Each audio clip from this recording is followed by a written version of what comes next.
everybody, welcome to Conversation Corner, a show where we have interesting conversations with interesting patients and then bring those conversations to you. I'm Dr. James Walters, Associate Chiropractor with Pinnacle Hill Chiropractic, and today we're talking with Kayleigh Dankowski, professional ballet dancer and student of psychology. Welcome to the show, Kayleigh. Thank you. Super excited to have you on. So we've been talking about doing this for a while and effectively wanted to make it really informal. So basically, to start us off, why don't you tell us a bit about your background, when did you start dancing, what got you into dance, and the different kind of roles you've done or companies you've been with? Yeah, sure.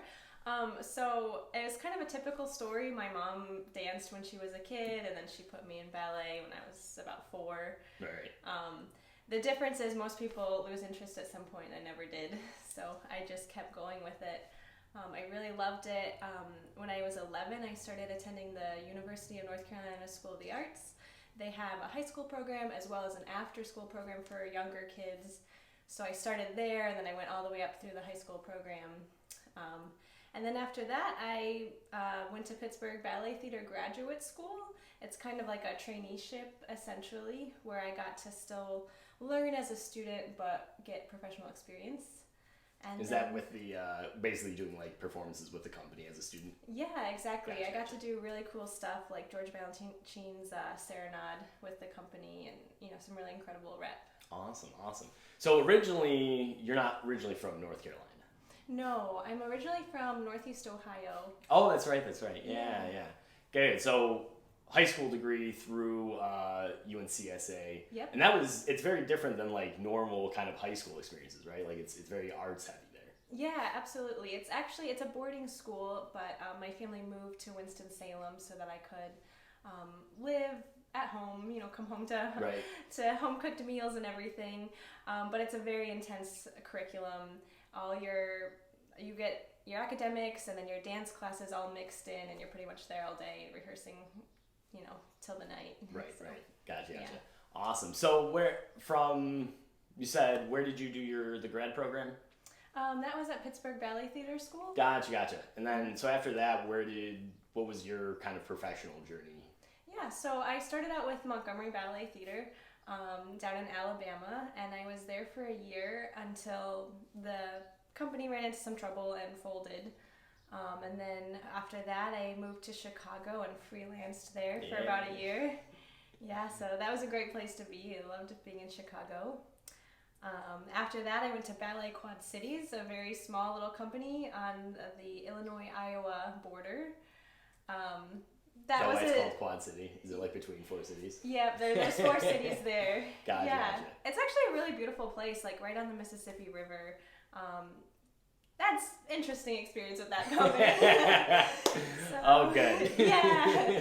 And then my next step was here in Rochester, where I've been for about 6 years. Awesome. Okay, good. Any roles kind of stick out to you that you enjoyed during your time performing? Yeah, I mentioned earlier doing Balanchine's Serenade is kind of just an incredible experience, and that was when I was quite a bit younger. And here in Rochester, I've gotten to do so many dream roles. The biggest was Romeo and Juliet. Getting to perform Juliet, I think that's will always be the highlight of my career. So probably already answered, did you have like roles in your mind where you're like, okay, like that's a role I'd love to do, this is a role? Was Juliet one of them for R&J? Yep, I think Juliet was probably at the top of the list. Nice. So that was an achievement for sure. I remember my 2 biggest ones were Captain Hook and Tybalt. Nice. Mostly because both of them get to have sword fights and then die, which I thought were always really cool. I got to do Captain Hook, didn't get to do Tybalt. Okay, so yeah, growing up dancing in the dance industry your entire life, and pretty much exclusively like classical ballet, some contemporary probably mixed in with it. Right. What ultimately was your kind of transition like where you decided, okay, I want to start building into doing psychology, mental health studies, because you went to Monroe Community College here locally to start building credits. What was that kind of transition like? Like, when did you decide, and then what made you pick mental health and psychology?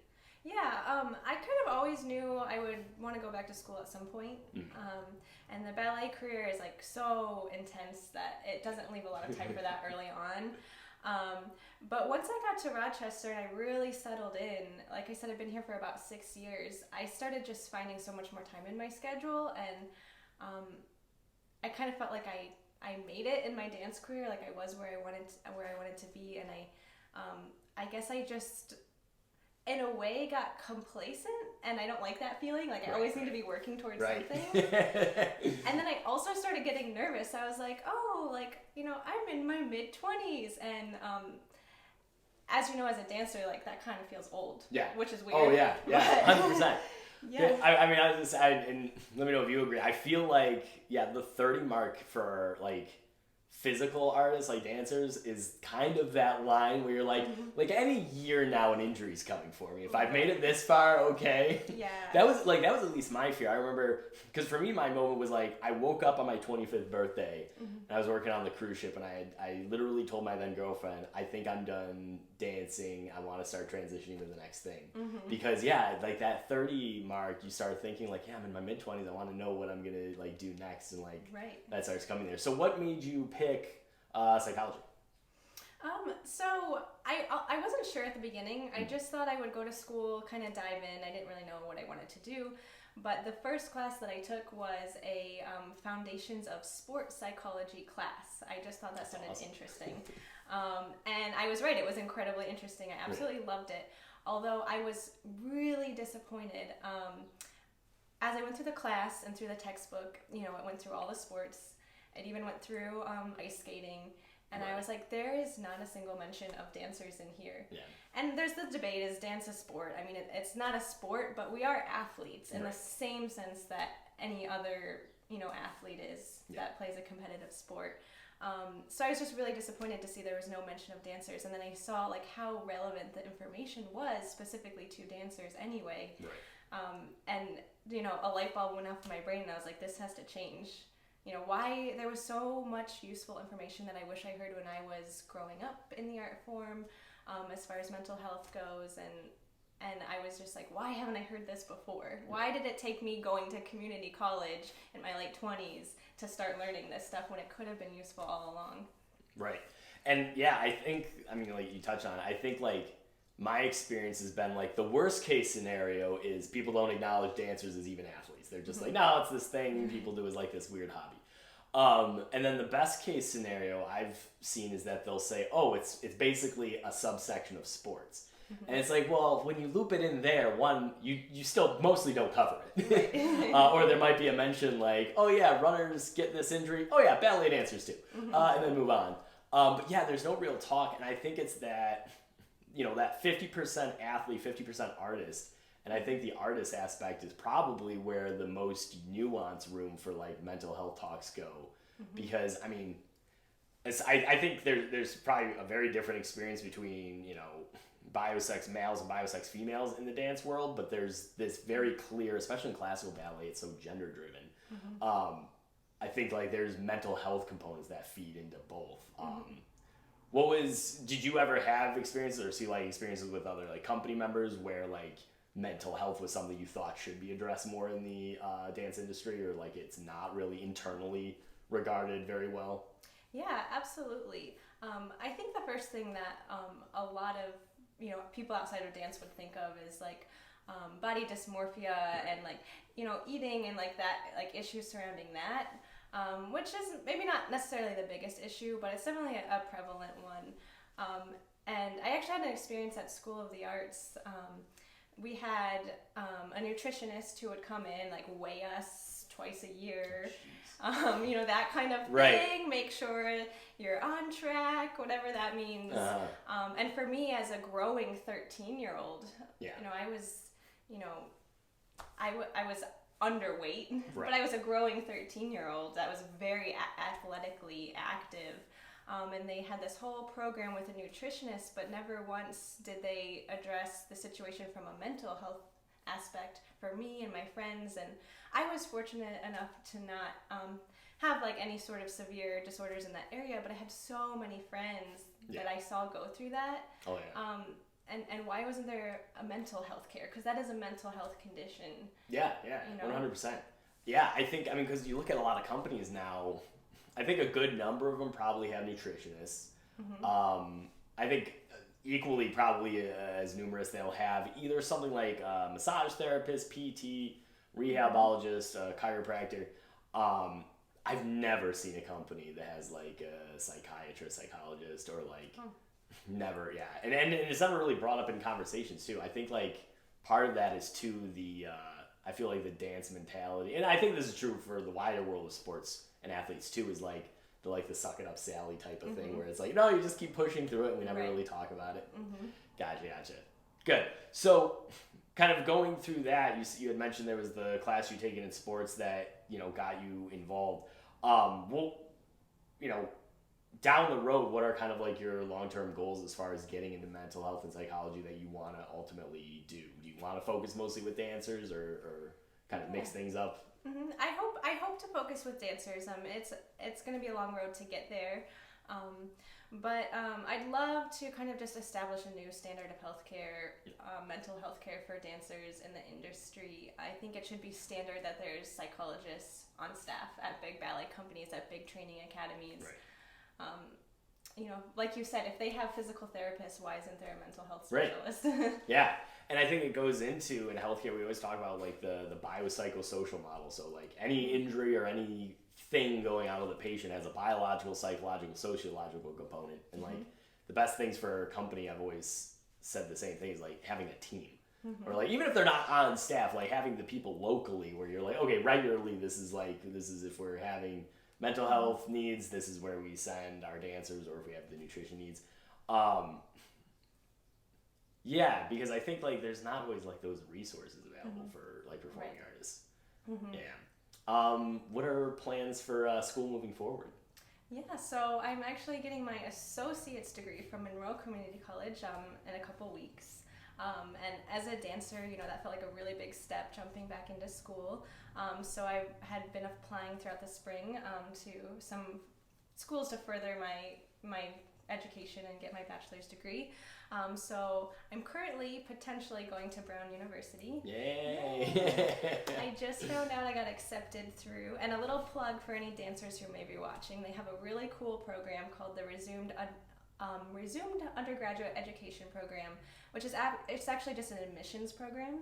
So they accept around 10 adults every year who've taken a break in their education for a good reason. Right. And dance is a great reason for that. So it's a great way for dancers, if you're trying to get back into school, to get a really cool, potentially Ivy League education. Yeah. So yeah, that's awesome. I'm waiting to hear from one more school. I should hear back from Yale this week. They have a similar admissions program called the Eli Whitney program. Awesome. Oh, so, that's great. Yeah, I'm really excited for the next step in my education. And most of the schools you had applied to had something in that realm, right? Of like going back as like an older student continuing? Yeah, well, actually Brown and Yale are the only ones that I'm super familiar with. Oh, right. But like I applied to University of Rochester just as a regular transfer, and Gotcha. they were about to take me in. I had to say no to them yesterday. It Yeah. was kind of hard. It's a great school. I love Rochester, but right. Yeah, a lot of schools are really interested in applicants who have done something really passionate with their life, and even if they are a little bit older, they're very welcoming from what I can tell. Right. Well, and I think too similarly, when I went back to Cairo school, I was 26 at the time. What was your experience? So obviously going to the high school down in North Carolina, you said your family had moved down, so it wasn't fully like the boarding atmosphere, but at the same time, it was probably still more of like an independence-driven thing than what I think most high schoolers get. What was it like going back to school and making a decision to pursue a degree, like psychology in that field? Were you nervous as a dancer, like going back to like go back into it and sit in the classroom, or what was your experience there? Honestly, to be honest, I was terrified. Yeah. I thought I knew I wanted to take the plunge, get back into school. I made my friend David, David, come with me. MCC was having like a little like gathering for people interested, adults actually interested in going back to school. It was like it had like a reception and stuff and information awesome. session. So I made David come with me. I was like, I needed social support, and I was like shaking. But from the moment I got there, like everybody was so nice. I left with like 3 appointments for like career counseling, like just like all these counseling appointments, how to like apply and get into MCC, and you know, I feel like everybody was there just to like make me feel comfortable, and it was an incredible experience. Good. Yeah. And I'll be interested in hearing what your experience is like being in a classroom again after a while as the older student, or presumably probably one of the older students, because I definitely think there's a big gap in like someone going straight into undergrad or even grad school, and then like the people who take the break and come back, as far as like, I feel like you're going to be in a position where you know what you want out of the education to actually like take advantage of opportunities. Yeah, for sure. So I guess kind of the last kind of roundup, because I like to talk about this with the dance podcast I do. What is kind of your dream reality of the dance industry as it relates to what you want to do? Like, what in your mind would be your career going forward if you could like just create it? Yeah, if I could create my own career, I'm really interested in doing research. Because as I said, like regarding the textbook, there's not a lot of research regarding dancers specifically and psychology. So I really hope to go on after my bachelor's and hopefully do PhD and research and somehow marry dance and psychology together. And then I'd like to take that research and like go into schools. You know, anybody who's been to a dance summer program, you get all these lecture series, again, with a lot of physical therapists and nutritionists, but again, like, why not the mental health specialists? So I'd love to do that, take lecture programs across the country to schools, and I really want to advocate for mental health specialists to be on staff at major ballet companies. That's awesome. Good.